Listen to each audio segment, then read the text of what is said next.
Halo, assalamualaikum. Selamat sore. Waalaikumsalam Waalaikumsalam. warahmatullahi wabarakatuh. Masih 11 orang. 13, oke.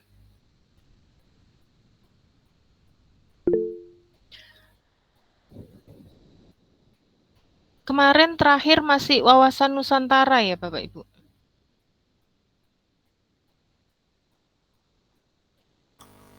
Ya, Bu. Udah. Oke, ini sekarang berapa ya? 13. Baik, sambil menunggu teman-teman yang lain, silahkan absen, sudah saya buka tadi.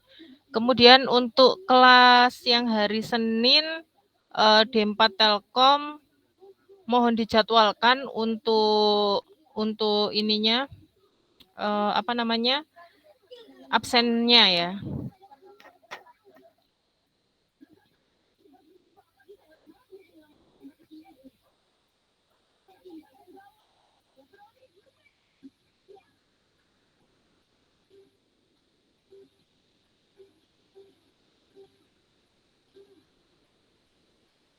Nunggu 3 menit lagi.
Oke, baik, terima kasih. Ini perwakilan dari Telkom belum ada ya, PJJ Telkom?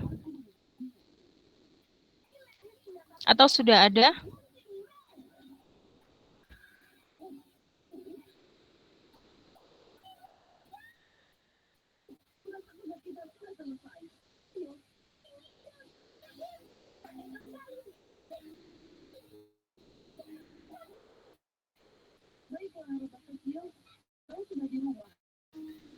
Halo?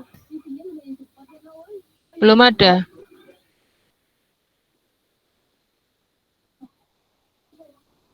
Tapi linknya sudah di-share ya? Oke.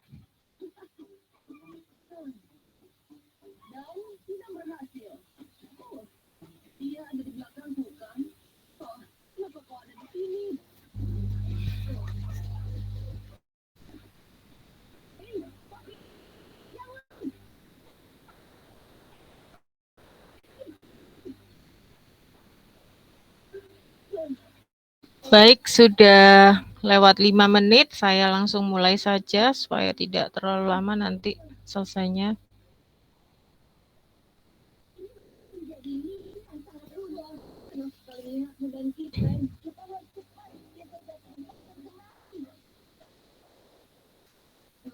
Untuk PPT-nya apakah sudah terlihat? Sudah ya, baik. Jadi kemarin kita masih di bab wawasan Nusantara, di mana pengertiannya kemarin adalah sebagai cara pandang ya, cara pandang bangsa Indonesia terhadap diri sendiri maupun lingkungannya yang terdiri dari kepulauan demi persatuan dan kesatuan begitu ya. Kemudian wawasan Nusantara ini juga bersumber dari historisis, sosiologis, dan politik. Kemarin sudah membahas latar belakang historisis dari wawasan Nusantara. Ini ada dari pengertian atau ahli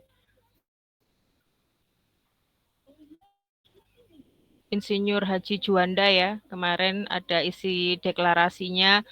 Kemudian untuk sosiologis, nah ini merupakan pandangan terhadap wilayah menjadi satu kesatuan terintegrasi menggantikan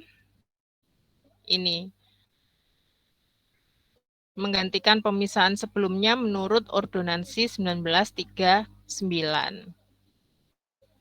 Jadi sosiologi ini berhubungan dengan manusianya gitu ya, dipengaruhi oleh kondisi sosiologis dari masyarakat Indonesia.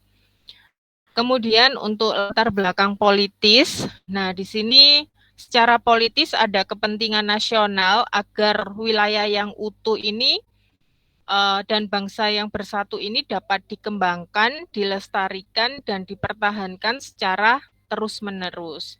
Jadi kalau dilihat dari kepentingan nasional, ini merupakan hasil dari cita-cita, tujuan, dan visi nasional Indonesia seperti yang tercantum dalam UUD 45, di mana cita-cita nasional tersebut mencakup mewujudkan negara Indonesia merdeka, bersatu, berdaulat, adil, dan makmur.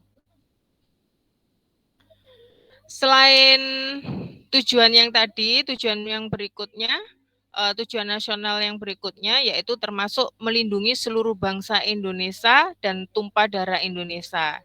Ini ya. Kemudian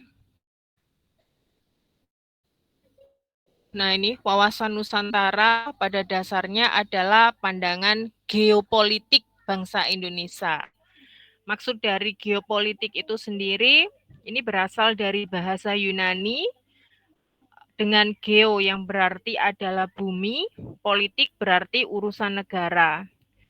Nah ini dalam bahasa Inggris, politik merujuk pada rangkaian asas, keadaan, cara, dan alat untuk mencapai tujuan tertentu. Jadi dipandang sebagai studi yang mempengaruhi faktor geografis pada tindakan politik. Dan secara tradisional, geopolitik ini juga didefinisikan sebagai studi tentang pengaruh faktor geografis pada tindakan politik. Nah, ini mengacu pada hubungan antara faktor geografi, strategi, politik suatu negara.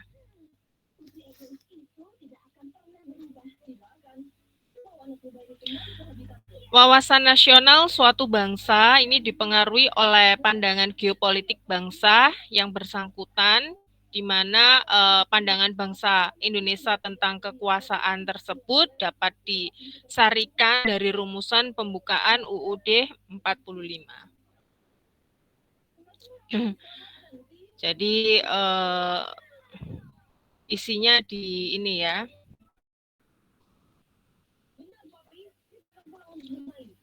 Pembukaan. Kemudian yang berikutnya ini tentang membangun argumen, dinamika, dan tantangan wawasan Nusantara. Jadi untuk konsepsi wawasan Nusantara ini adalah memandang wilayah Indonesia sebagai satu kesatuan yang luas dengan keragaman flora, fauna, dan penduduk. Nah, hal ini mengajak warga negara untuk memandang keragaman tersebut sebagai satu kesatuan dalam kehidupan politik, ekonomi, sosbud, serta pertahanan dan keamanan negara. Ini ya. luasnya wilayah Indonesia di sini menimbulkan tantangan dalam pengelolaannya karena potensi mendapat ancaman dan keunggulan yang terkandung di dalamnya. Kalau dilihat dari potensi positif wilayah Indonesia, nah ini maka perlu dimanfaatkan memang ya untuk kemakmuran rakyat. Seperti misalkan panas bumi. Nah, ini untuk energi listrik. Kemudian kalau dilihat dari potensi negatif, nah maka ini perlu diantisipasi atau ditanggulangi dan dijaga agar tidak merusak kelangsungan hidup masyarakat. Ini misalkan kejadian ancaman ini ya, letusan Gunung Merapi. Nah, ini perlu ditanggulangi gitu ya, diwaspadai. Wawasan Nusantara ini sendiri menjadi landasan visional untuk memperkuat kesatuan wilayah dan persatuan bangsa Indonesia. Upaya ini akan terus dilakukan mengingat dinamika kehidupan ini terus berkembang dan tantangannya sesuai dengan perubahan zaman. Jadi misalkan dinamika berkembang itu adalah jika pada masa lalu penguasaan wilayah dilakukan penduduk militer, maka pada masa sekarang ini lebih ditekankan pada upaya perlindungan dan pelestarian alam di wilayah tersebut. Misalkan upayanya seperti itu. Kemudian jika dilihat dari deskripsi, esensi, dan urgensi dari wawasan Nusantara, nah ini untuk esensi atau hakikat dari wawasan Nusantara adalah kesatuan wilayah dan persatuan bangsa Indonesia.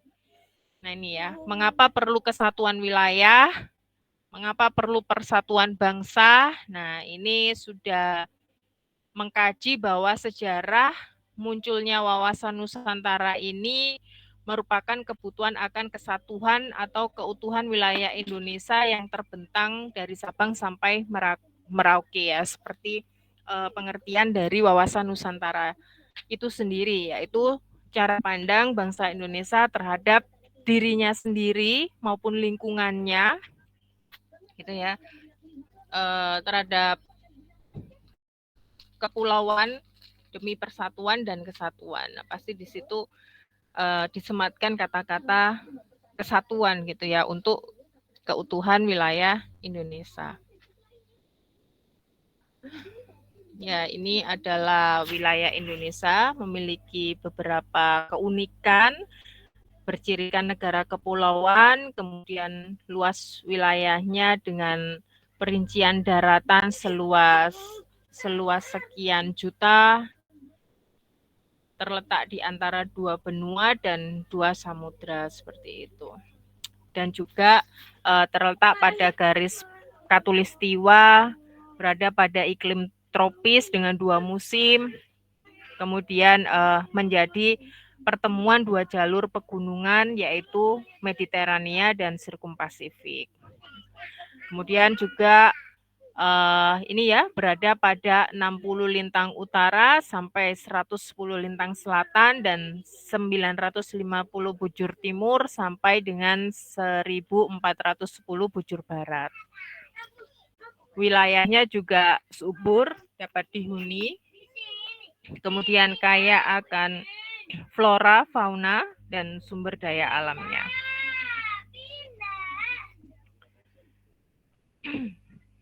Untuk wawasan Nusantara ini berkembang menjadi konsepsi kebangsaan yang mengedepankan persatuan bangsa. Nah ini ya, meskipun bangsa Indonesia ini heterogen dengan keragaman suku, agama, ras, dan kebudayaan, namun perlu mampu bersatu dalam menjaga kesatuan dan kemajuan negara.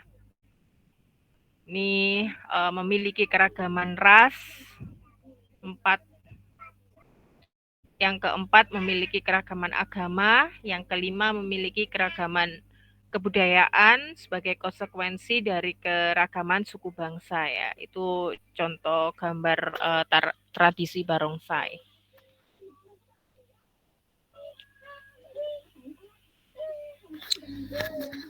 Wawasan Nusantara ini sendiri menciptakan pandangan bahwa Indonesia sebagai satu kesatuan wilayah dan politik, sosbud, ekonomi, serta pertahanan dan keamanan. Nah, ini menjadi landasan visional bagi bangsa Indonesia dalam melaksanakan pembangunan. Jadi yang pertama ini perwujudan Kepulauan Nusantara sebagai kesatuan politik. Kemudian yang kedua, perwujudan Kepulauan Nusantara sebagai satu kesatuan ekonomi. Kemudian yang ketiga, perwujudan Kepulauan Nusantara sebagai kesatuan sosbud.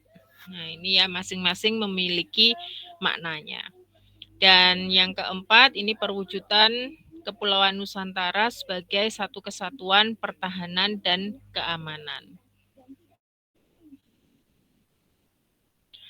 Nah, untuk pembangunan nasional ini sendiri pasti memerlukan sumber pembiayaan tambahan selain dari sumber daya alam. Jadi mengingat keterbatasan dan tidak dapat diperbaruinya sumber daya alam seperti minyak bumi dan gas alam. Nah, pajak ini merupakan salah satu sumber penerimaan negara ya. Karena memang kalau kita melihat dari sumber daya alam yang tidak dapat diperbarui ini memang butuh waktu berjuta-juta tahun gitu ya untuk dia menjadi fosil begitu ya sehingga bisa dimanfaatkan menjadi bahan bakar. Misalkan batu bara itu kan dia dari berjuta-juta tahun sehingga menjadi fosil kemudian bisa dimanfaatkan. Nah, ini lambat laun juga akan habis pastinya.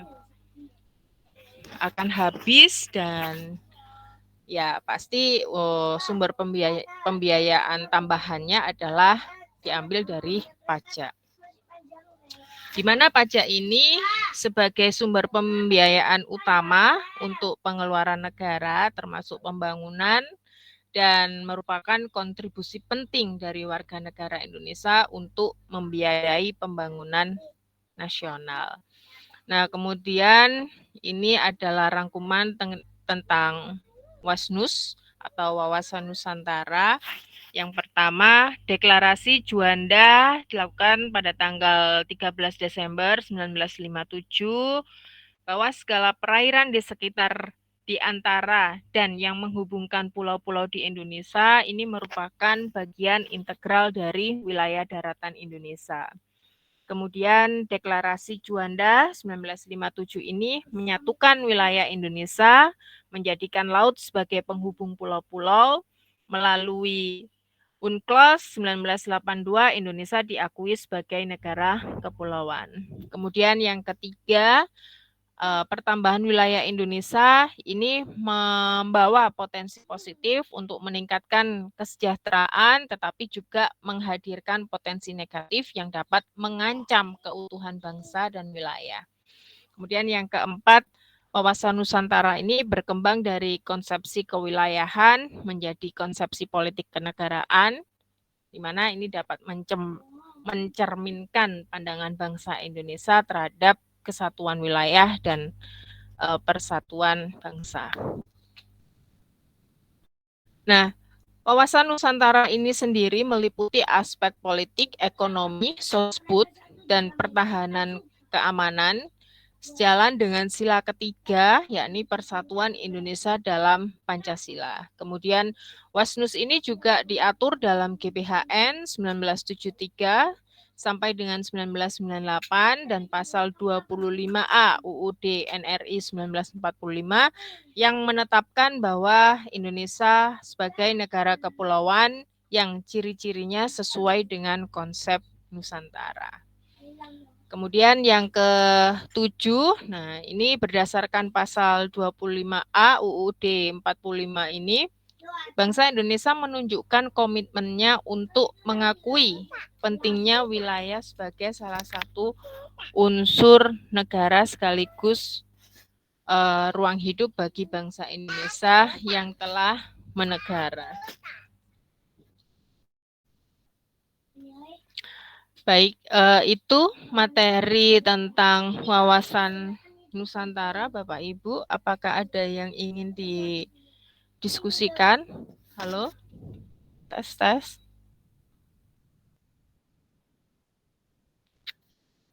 Oke, baik.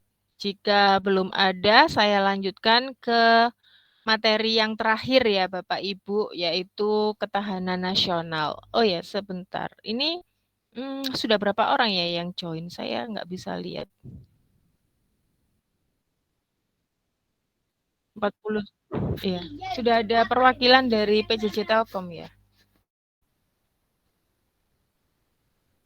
Halo, dari PJJ Telkom, apakah sudah hadir? Sudah Bu, beberapa. Oke, baik. Baik, saya lanjutkan. Untuk PPT dari Ketahanan Nasional, apakah sudah tampak, sudah muncul? Sudah terlihat? Sudah ya, baik. Jadi ketahanan nasional ini merupakan materi yang terakhir ya dari 4 materi. Yang pertama demokrasi, kemudian yang kedua apa kemarin ya? Demokrasi, kemudian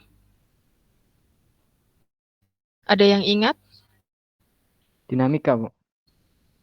Dinamika apa? Saya kok lupa ya. Dinamika hukum Oh ya. Indonesia.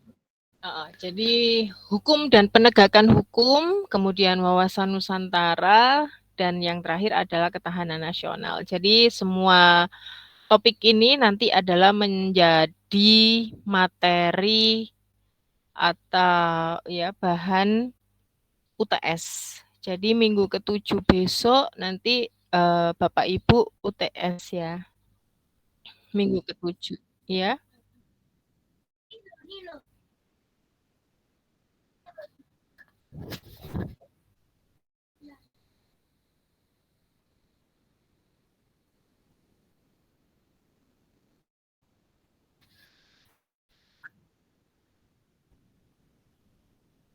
Oh ya, ya. Yang pertama sepertinya sudah yang pertama demokrasi. Tinggal yang 2, 3, dan 4 ini ya mungkin. Oke. Baik, saya lanjutkan dulu.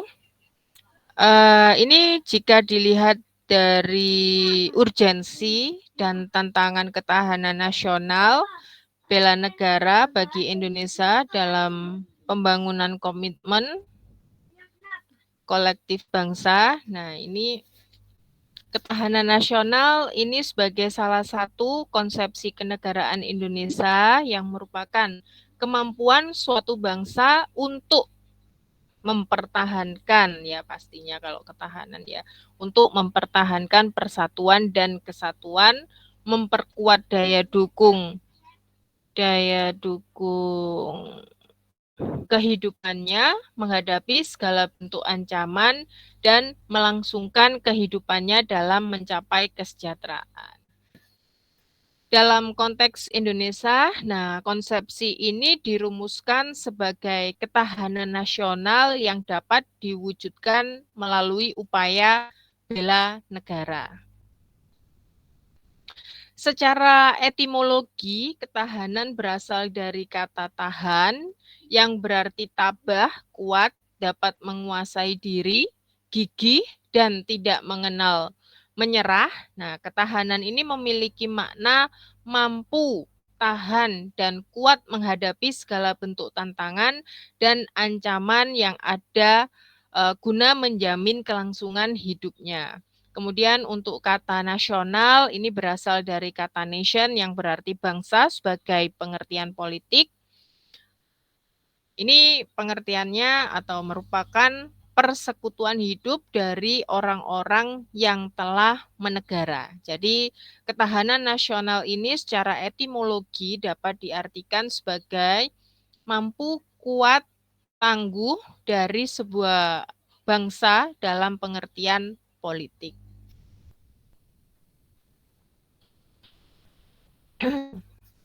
Bagaimana dengan pengertian ketahanan nasional secara terminologi, kalau yang tadi kan secara etimologi. Nah, ini kalau dilihat secara terminologi, yang pertama wajah ketahanan nasional Indonesia. Jadi gagasan pokok dari ajaran ketahanan nasional ini adalah suatu bangsa atau negara hanya akan dapat mempertahankan kelangsungan hidupnya apabila negara atau bangsa tersebut memiliki ketahanan nasional.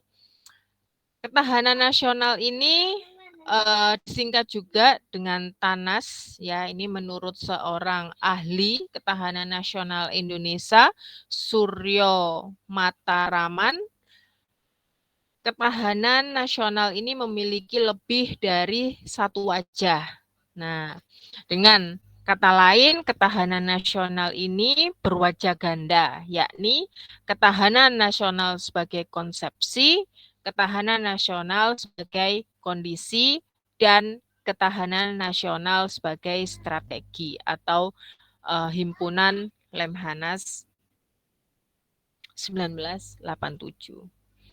Berdasarkan pendapat tadi, nah di sini terdapat 3 pengertian dari ketahanan nasional atau disebut juga sebagai wajah ketahanan nasional. Pengertiannya tadi yang pertama adalah ketahanan nasional sebagai konsepsi atau doktrin, kemudian yang kedua ketahanan nasional sebagai kondisi, yang ketiga ketahanan nasional sebagai strategi, cara atau pendekatan. Jadi ketahanan nasional sebagai konsepsi Indonesia ini didasarkan pada ajaran Astagatra, di mana ajaran Astagatra ini menggabungkan dari Trigatra, yaitu 3 unsur alamiah, dan Pancagatra, 5 unsur sosial.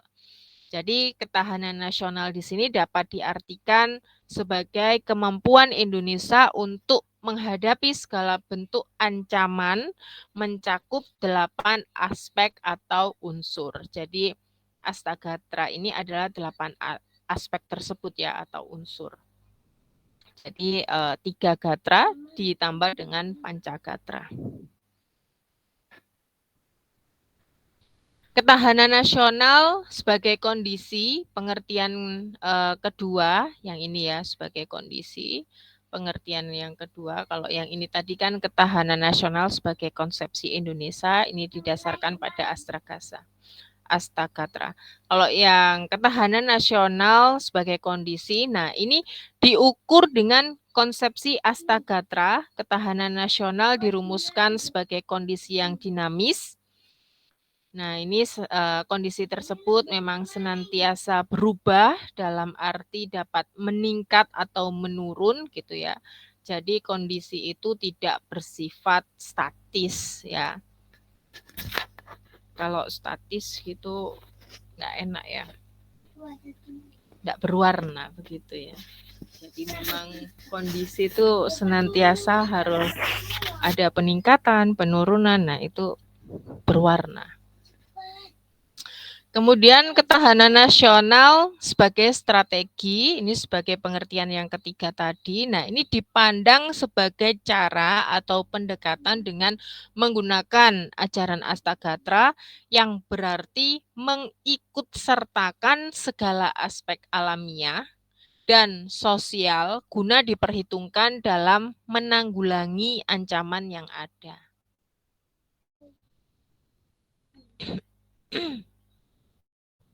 Kemudian dari 3 wajah ketahanan nasional tadi selanjutnya berkembang, terumuskan dalam dokumen kenegaraan, misalkan dalam GBHN.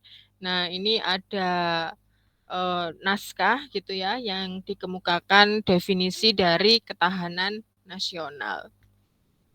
Jadi di sini yang pertama pembangunan nasional yang selalu harus menuju ke tujuan yang ingin dicapai agar dapat menghindari hambatan, tantangan, ancaman, dan gangguan yang timbul baik dari luar maupun dari dalam. Ini ya. Dari dalam, maka pembangunan nasional diselenggarakan melalui pendekatan ketahanan nasional yang mencerminkan keterpaduan antara segala aspek kehidupan. Kemudian yang kedua, ketahanan nasional adalah kondisi dinamis yang merupakan integrasi dari kondisi tiap aspek kehidupan bangsa dan negara. Kemudian yang ketiga, ketahanan nasional meliputi ketahanan ideologi, ketahanan politik, ketahanan ekonomi, ketahanan sosial budaya, dan ketahanan pertahanan keamanan. Ini ya, masing-masing ada maksudnya. Untuk yang ketahanan ideologi, nah ini adalah kondisi mental bangsa Indonesia yang berakar pada keyakinan akan kebenaran Pancasila. Kemudian ketahanan politik Indonesia ini merupakan keadaan politik yang didasarkan pada demokrasi Pancasila dan UUD 45. Kemudian ketahanan ekonomi Indonesia ini merupakan keadaan perekonomian yang didasarkan pada demokrasi ekonomi Pancasila untuk menjaga stabilitas ekonomi yang sehat, menciptakan kemandirian ekonomi dengan daya saing tinggi sehingga mewujudkan kemakmuran rakyat secara adil dan merata. Kemudian untuk ketahanan sosbud Indonesia, nah ini merupakan keadaan kehidupan sosial budaya yang didasarkan pada kepribadian nasional Pancasila. Ya. Kemudian ketahanan pertahanan keamanan Indonesia ini adalah kondisi kekuatan bela negara seluruh rakyat yang menjaga stabilitas dinamis pertahanan keamanan negara. Untuk ini ya, konsep ketahanan nasional dalam 3 wajah, jadi bisa digambarkan seperti ini. Yang tengah-tengah adalah Astagatra, ini terdiri dari ketahanan nasional sebagai konsepsi, yang tadi ya, yang di awal pengertiannya ada 3, kemudian ketahanan nasional sebagai kondisi, dan ketahanan nasional sebagai strategi. Nah, ini menurut Basri 22. Jadi TANAS ini sebagai kondisi merupakan sesuai dengan rumusan ketahanan nasional pada umumnya. Kemudian TANAS sebagai doktrin ini berisi pengaturan penyelenggaraan keamanan dan kesejahteraan. Kemudian TANAS sebagai metode adalah pendekatan pemecahan masalah yang bersifat komprehensif. Kemudian yang kedua ini adalah dimensi dari ketahanan nasional berlapis.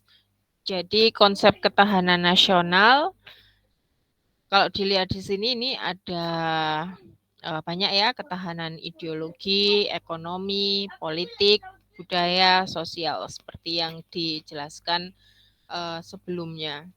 Jadi ini memiliki banyak dimensi dan konsep ketahanan berlapis karena dipengaruhi oleh aspek-aspek alamiah dan sosial atau disebut sebagai Astagatra. Ini konsep ketahanan nasional berlapis artinya adalah ketahanan nasional sebagai kondisi yang kokoh, tangguh dari sebuah bangsa. Nah, ini ya tentu tidak terwujud jika tidak dimulai dari ketahanan pada lapisan-lapisan bawahnya. Jadi kalau dilihat dari sini ya bisa dimulai dari ketahanan nasional ini bisa dimulai dari ketahanan regional. Ketahanan regional ini bisa dimulai dari ketahanan wilayah. Ketahanan wilayah ini dimulai dari ketahanan keluarga gitu ya, sampai yang paling dasar itu adalah ketahanan diri. Itu ini yang dimaksud dengan ketahanan berlapis. Kemudian bela negara sebagai upaya mewujudkan ketahanan nasional. Dalam Undang-Undang Nomor 3 Tahun 2002, upaya bela negara adalah sikap dan perilaku warga yang didorong oleh cinta pada NKRI berdasarkan Pancasila dan UUD 45 untuk menjamin kelangsungan hidup bangsa. Itu.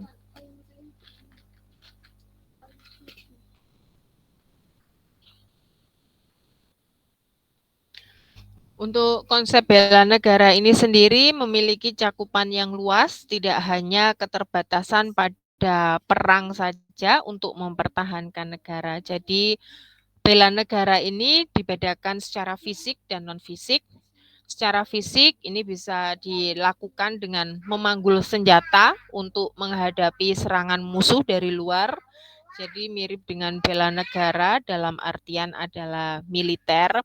Kemudian kalau bela negara secara non-fisik, nah ini adalah segala upaya untuk mempertahankan NKRI dengan meningkatkan kesadaran berbangsa dan bernegara, berperan aktif dalam memajukan bangsa serta negara, dan termasuk dalam penanggulangan ancaman. Nah, ini setara dengan bela negara non-militer.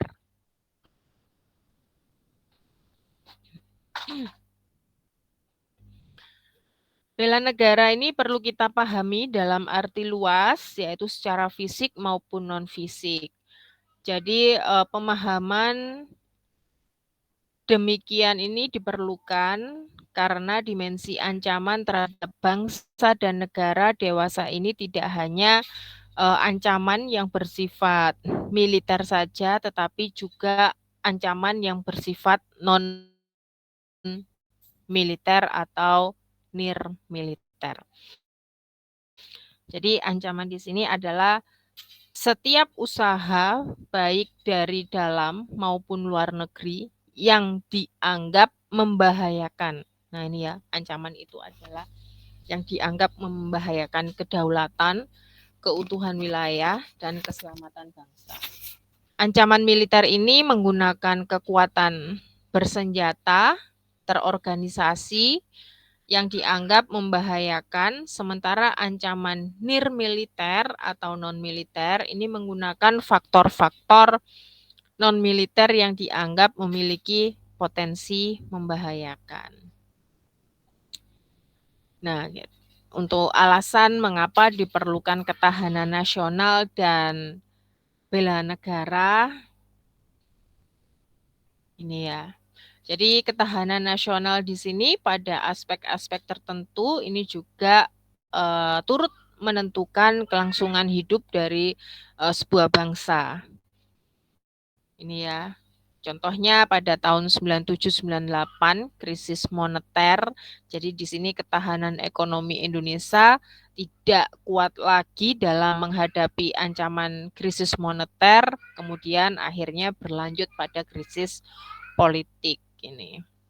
Jadi ketahanan nasional ini memiliki banyak dimensi atau aspek serta adanya ketahanan nasional berlapis. Kemudian jika menggali sumber historisis, sosiologis, politik tentang ketahanan nasional dan bela negara, gagasan dari ketahanan nasional ini muncul pada awal tahun 1960-an di kalangan militer Angkatan Darat yang dikenal sebagai Seskoat. Saat itu pengaruh komunisme dari Uni Soviet dan Cina sedang meluas, mempengaruhi kawasan Indonesia Cina dan menyebabkan beberapa negara seperti Laos, Vietnam, dan Kamboja ini menjadi negara komunis. Kemudian di Filipina, Malaysia, Singapura, dan Thailand ini terjadi gerakan komunis pada tahun 60-an. Jadi gerakan komunis Indonesia ini mengadakan pemberontakan pada 30 September 65, namun akhirnya dapat diatasi. Nah, keberhasilan Indonesia dalam menangkal ancaman komunis ini menginspirasi para petinggi negara, khususnya militer, untuk merumuskan konsep ketahanan nasional.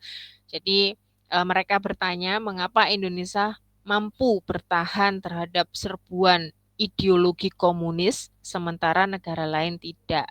Jawabannya adalah terletak pada ketahanan nasional Indonesia.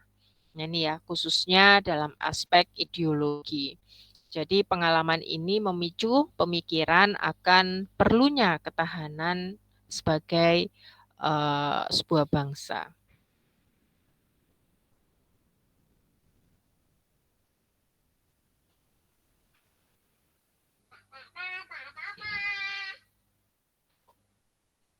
Kemudian membangun argumen tentang dinamika dan tantangan ketahanan nasional dan bela negara. Dari pengalaman sejarah bangsa Indonesia, ini sudah dibuktikan pada kita ya. Pada konsep ketahanan nasional, terbukti mampu menangkal berbagai bentuk ancaman, sehingga tidak berujung pada kehancuran bangsa atau berakhirnya NKRI. Seperti halnya kehidupan individual yang berkembang, kehidupan berbangsa juga terus mengalami perubahan, perkembangan, dan dinamika. Jadi, pasti ketahanan nasional Indonesia ini akan selalu dihadapkan pada berbagai tantangan dan ancaman yang terus berubah, gitu ya. Jadi, ketahanan nasional sebagai kondisi ini adalah salah satu wajah Tanas ini akan selalu menunjukkan dinamika sejalan dengan keadaan atau objektif yang ada di masyarakat. Ini ya, karena sebagai kondisi gambaran pertahanan nasional ini bisa berubah-ubah, kadang tinggi, kadang rendah. Kemudian mendeskripsikan esensi dan urgensi ketahanan nasional dan bela negara. Untuk yang pertama, esensi dan urgensi ketahanan nasional ini terdapat 3 pandangan mengenai ketahanan nasional, yaitu sebagai konsepsi, kondisi, dan doktrin yang saling terkait melalui konsep ketahanan nasional berdasarkan ajaran Astagatra. Nah, konsepsi ini menjadi strategi dalam mencapai ketahanan nasional Indonesia ya. Jadi Astagatra yang tadi itu digunakan sebagai tolak ukur untuk menilai ketahanan nasional sebagai kondisi. Nah, ini ya. Jadi intinya adalah ketahanan nasional ini merupakan kemampuan bangsa dan negara dalam menghadapi berbagai ancaman yang semakin luas dan kompleks. Jadi bisa digambarkan seperti pada gambar berikut ya, konsepsi ketahanan nasional. Jadi di sini ada ancaman. Ya, ancaman ini bisa dari militer atau non-militer, kemudian dari dalam atau dari luar negeri. Kemudian kita memiliki unsur-unsur gitu ya, sehingga menjadikan kekuatan nasional, kondisi dinamis. Nah, ini nanti jika berhasil akan mewujudkan suatu kelangsungan bangsa dan negara, begitu ya, jika ini bisa menghadapi suatu ancaman. Unsur-unsur ketahanan nasional Indonesia tadi sudah dijelaskan ya, ada 8 unsur yaitu Astagatra, terdiri dari 3 gatra alamiah dan Pancagatra sosial. Jadi unsur ketahanan nasional, nah ini ya 3 aspek kehidupan alamiah atau Trigarta, ini adalah gatra letak dan kedudukan geografi, kemudian gatra keadaan dan kekayaan alam, gatra keadaan dan kemampuan penduduk. Kemudian 5 aspek kehidupan sosial atau Pancagatra, ini ada gatra ideologi, politik, ekonomi, sosbud, pertahanan, dan keamanan.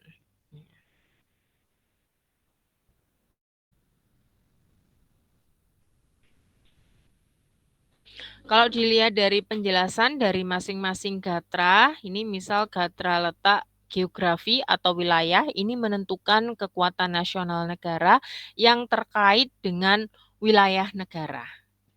Ya, wilayahnya. Jadi meliputi luas wilayah negara, kemudian posisi geografis, daya dukung wilayah negara. Kemudian hal-hal yang berkaitan dengan unsur sumber daya alam sebagai elemen ketahanan nasional, nah ini meliputi potensi sumber daya alam wilayah yang bersangkutan, kemampuan mengeksplorasi SDA, pemanfaatan sumber daya alam dengan memperhitungkan masa depan, kontrol atau kendali atas sumber daya alam. Nah ini ya. Jadi gatra penduduk ini memiliki pengaruh sangat besar dalam pembinaan dan pengembangan ketahanan nasional, mencakup jumlah, komposisi, persebaran, dan kualitasnya. Jadi penduduk yang produktif atau sumber daya manusia yang berkualitas ini berhubungan positif dengan pemanfaatan sumber daya alam dan kelestarian lingkungan hidup. Kemudian gatra ideologi, nah ini menunjuk pada perangkat nilai bersama yang diyakini untuk mempersatukan bangsa. Kalau yang gatra politik ini berkaitan dengan kemampuan mengelola nilai dan sumber daya bersama agar tidak menimbulkan perpecahan, agar tetap stabil dan konstruktif untuk pembangunan. Kemudian gatra ekonomi, nah ini merupakan kekuatan nasional negara yang bersangkutan terlebih di era global sekarang ini ya. Jadi bidang ekonomi ini berperan langsung dalam upaya pemberian dan pendistribusian kebutuhan warga negara. Gatra sosbud, nah ini nilai-nilai sosial budaya hanya dapat berkembang di dalam situasi aman dan damai. Tingginya nilai sosbud ini biasanya mencerminkan tingkat kesejahteraan bangsa, baik fisik maupun jiwa. Gatra pertahanan keamanan, nah ini merupakan salah satu fungsi pemerintahan negara. Jadi negara dapat melibatkan rakyatnya dalam upaya pertahanan negara sebagai bentuk dari hak dan kewajiban warga negara dalam membela negara. Ini ya, jadi ketahanan ekonomi ini merupakan kondisi dinamis perekonomian suatu negara yang menunjukkan keuletan dan ketangguhan dalam menghadapi serta mengatasi berbagai tantangan, ancaman, hambatan, dan gangguan baik dari dalam maupun dari luar negeri.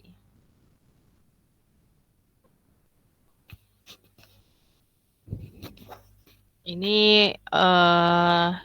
contoh bela negara ya, tadi keikutsertaan warga negara dalam bela negara secara fisik yang dilakukan oleh anggota Tentara Nasional Indonesia dan pelatihan dasar kemiliteran. Jika non-fisik, nah ini ya, keterlibatan warga negara dalam bela negara secara non-fisik dapat dilakukan dalam berbagai bentuk sepanjang masa dan dalam segala situasi ya, misalkan mengikuti pendidikan kewarganegaraan baik melalui jalur formal dan non-formal gitu ya. Kemudian melaksanakan kehidupan berdemokrasi dengan menghargai perbedaan pendapat dan tidak memaksakan kehendak dalam memecahkan masalah bersama. Kemudian contohnya pengabdian yang tulus, berkarya nyata, berperan aktif menanggulangi ancaman, mengikuti kegiatan mental spiritual di kalangan masyarakat, membayar pajak. Nah, itu. Baik, untuk yang terakhir, nah ini rangkuman dari ketahanan nasional dan bela negara. Jadi yang pertama, pengertian ketahanan nasional ini dapat dibedakan menjadi 3 tadi ya. Ketahanan nasional sebagai konsepsi atau doktrin, ketahanan nasional sebagai kondisi, dan ketahanan nasional sebagai metode atau strategi. Kemudian ketahanan nasional sebagai konsepsi itu merupakan konsep khas bangsa Indonesia sebagai pedoman pengaturan penyelenggaraan bernegara dengan berlandaskan pada ajaran Astagatra. Yang ketiga, ketahanan nasional memiliki dimensi seperti ketahanan nasional ideologi, politik, dan budaya. Inti dari ketahanan nasional Indonesia ini merupakan kemampuan yang dimiliki bangsa dan negara dalam menghadapi segala bentuk ancaman yang dewasa ini. Ya, baik dalam bentuk ancaman militer maupun non-militer. Kegiatan pembelaan negara ini adalah usaha dari warga negara untuk mewujudkan ketahanan nasional. Jadi bela negara ini merupakan sikap dan tindakan warga negara yang teratur, menyeluruh, terpadu, berlanjut, didasarkan pada kecintaan terhadap tanah air. Bela negara ini mencakup bela negara secara fisik atau militer dan non-fisik dari dalam maupun luar negeri, ya. Jadi setiap warga negara berhak dan wajib ikut serta dalam upaya bela negara. Kemudian bela negara fisik ini dengan cara memanggul senjata, menghadapi serangan atau agresi musuh. Kemudian yang 8, bela negara secara non-fisik ini adalah segala upaya untuk mempertahankan negara kesatuan RI dengan cara meningkatkan kesadaran berbangsa dan bernegara, menanamkan kecintaan terhadap tanah air, serta berperan aktif dalam memajukan bangsa dan negara, termasuk penanggulangan ancaman dan lain sebagainya. Jadi begitu Bapak Ibu untuk materi ketahanan nasional. Jadi intinya kita harus dapat mempertahankan diri dari segala bentuk ancaman gitu ya. Bisa dilakukan dalam bentuk bela negara. Baik, apakah ada yang ingin didiskusikan Bapak Ibu? 50 orang ya? 49. Harusnya lebih banyak ya. Oke, baik. Halo, tes suara saya masuk? Masuk, Bu. Ya. Jadi begini, nanti untuk UTS-nya, ini kan tadi saya sudah mengirimkan soal untuk diupload di e-learning-nya gitu ya, dibuatkan. Nggak tahu saya caranya bagaimana. Pokoknya ada tim teknisnya begitu. Nah, ini ujiannya saya jadikan 1 di hari Kamis sesuai jadwal yang puasa. Bagaimana Bapak Ibu? Jadi UTS-nya jam 14.30. Apakah bisa? Takutnya kalau nggak sesuai jadwal nanti di jadwal setelah saya itu juga mengadakan UTS di jadwal tersebut. Nah, ini bagaimana? Saya kurang tahu soalnya. Jadi tadi saya membuat jadwal itu sesuai dengan jam saya. Monggo, ada komentar.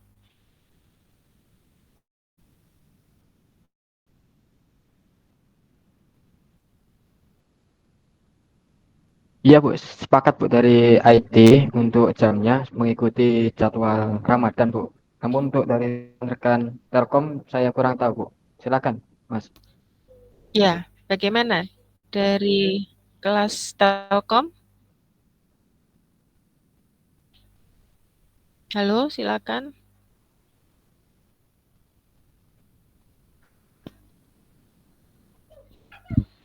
Dari Telkom sendiri nggak ada jadwal Bu di jam segitu. Tapi jam 16.50-nya ada jadwal. 16.50 ada jadwal. Di hari Kamis ya berarti ya? Iya. Oh, ini setiap Kamis ada jadwal nggak 16.50? Telkom. Kebetulan tadi gurunya ada ini Bu, kendala buat kuliah hari ini jadi begitu. Oh, tapi yang minggu-minggu lalu itu nggak apa-apa, Crash? Enggak Bu, nggak apa-apa, aman. Aman ya? Oh, oke. Oke, baik. Kalau misalkan dari kedua kelas oke, maka pelaksanaan UTS-nya berarti hari Kamis tanggal 4 Mei jam kita join pakai April, Bu. biasanya April. bagaimana? Iya. April, tadi saya bilang Mei. 4 April jam 14.30 ya. Nanti mungkin setting-setting dulu atau bagaimana. Itu saya beri waktu 10 menit. Jadi soalnya bisa diakses itu jam 14.40 kalau nggak salah. sampai jam 15.40.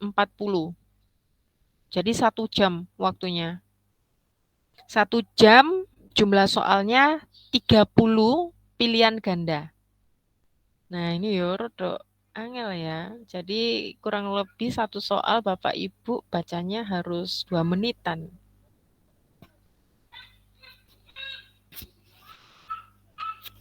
Mohon di ini ya, baik-baik. Jadi untuk minggu depan itu kita perlu join seperti ini atau tidak? Rasanya kok saya ini ya perlu ya join. Jadi Bapak Ibu juga bisa mengakses e-learning-nya. Kemudian jika ada kendala langsung disampaikan aja ke saya melalui meeting room begini ya. Kemudian nanti akan saya sampaikan ke teknisinya begitu. Biasanya kan terkendala untuk akses e-learning-nya itu. Gimana Bapak Ibu? Sepakat Bu, mending sambil Google Meet sambil mengerjakan kita Bu. Oke, baik. Berarti minggu depan 14.30 kita joinnya. Izin Bu, tapi tidak Ya. ini kan Bu? Mohon maaf, Open Mas. kamera. Iya ya, bisa diulang. Tidak open kamera kan?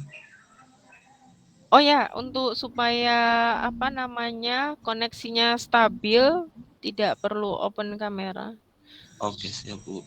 Makasih Bu. Tapi harapan saya tetap ini ya, menjunjung tinggi kejujuran dan kawan-kawannya itu gitu ya. Atau ada yang ikut membantu partnernya Bapak Ibu di sebelah Anda, ya monggo aja silakan.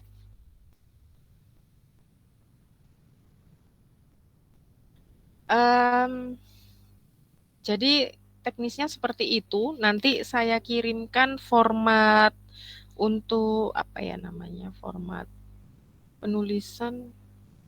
Sebentar ya. Jadi ini harapannya sebelum melakukan UTS, Bapak Ibu ini dapat mengedit profil terlebih dahulu ya. Untuk nama depannya ini diganti NRP, kemudian surname-nya ini diganti nama.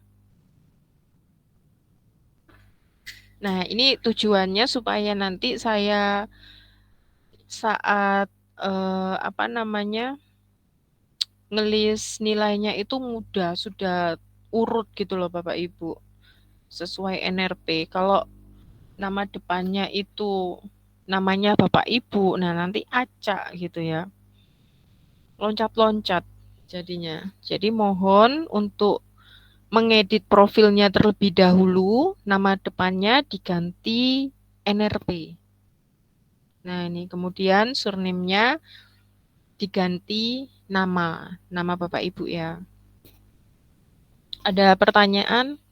Izin Bu, mungkin dari teman-teman IT yang kait penamaan di e-learning itu semester 1 sudah dilakukan Bu. Mungkin ada yang beberapa yang belum, tinggal menyesuaikan saja Bu.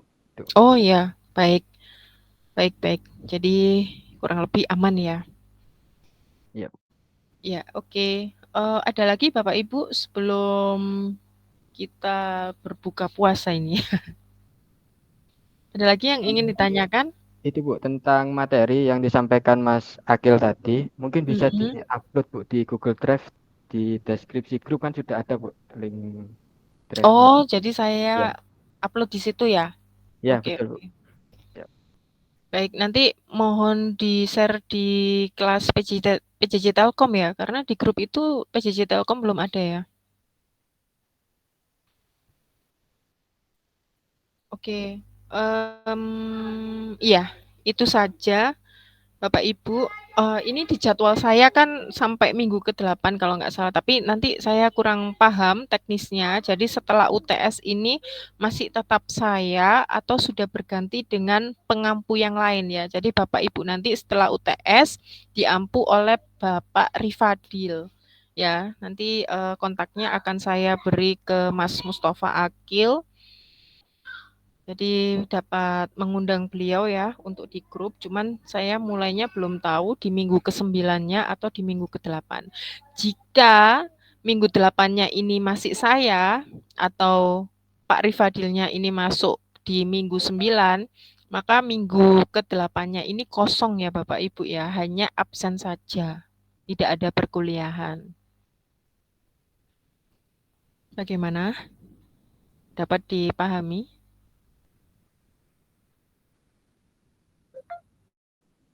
Oke, baik. Jadi mungkin itu dulu ya Bapak Ibu ya.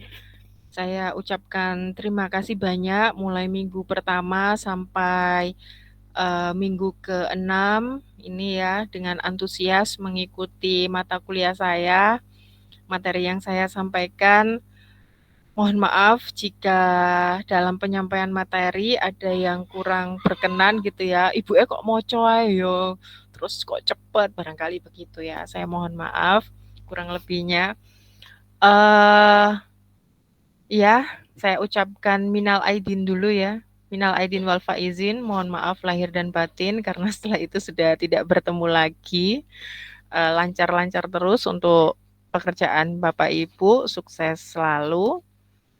Terima kasih atas perhatiannya. Saya akhiri. Wassalamualaikum warahmatullahi wabarakatuh. Waalaikumsalam warahmatullahi wabarakatuh. Ya, sama-sama. Baik, saya izin keluar dulu.